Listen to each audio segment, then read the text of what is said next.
Je l'annonce à l'ouverture de ce journal, ça aurait été un week-end de tractation pour certains, de réflexion et d'attente pour les participants aux négociations directes du centre interdiocésain de Kinshasa. Les discussions, je vous le disais tantôt, reprennent ce mardi. Les travaux pourront donc peut-être reprendre sans les membres du MLC qui jusqu'ici maintiennent leur suspension à ces travaux. Alors de son côté, les leaders du Rassemblement des forces politiques et sociales annoncent son imminente communication à la nation, à information livré ce week-end lors d'une conférence de presse organisée ici sur place à Kinshasa, annonçant également la fin des travaux de ce dialogue d'ici le 15 décembre prochain.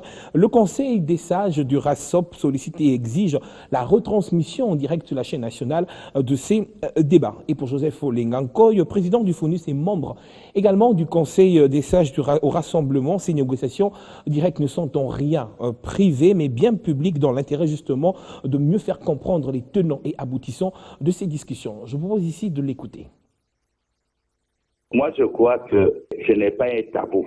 Quand on parle d'une télévision nationale, c'est quoi? La télévision nationale, c'est instrument de propagande de l'État pour transmettre à la population les informations. Les négociations que nous faisons, ce ne sont pas des négociations privées, ce sont des négociations d'État pour l'intérêt du peuple. Alors, là, simplement, c'était question que ça soit transmis parce que nous parlons au nom d'un peuple. Il faut qu'ils suivent, en fait, ce que nous faisons à leur nom. Parce que de nous tous ici, dans ces négociations, il n'y a personne qui peut prétendre avoir une légitimité, avoir été envoyé par le peuple pour parler à leur nom. Que ce soit de notre côté, que ce soit du côté de la mouvance du président de la République. De telle sorte que ça nous donne la possibilité de respecter notre peuple en leur donnant l'information sur ce que nous parlons à leur nom.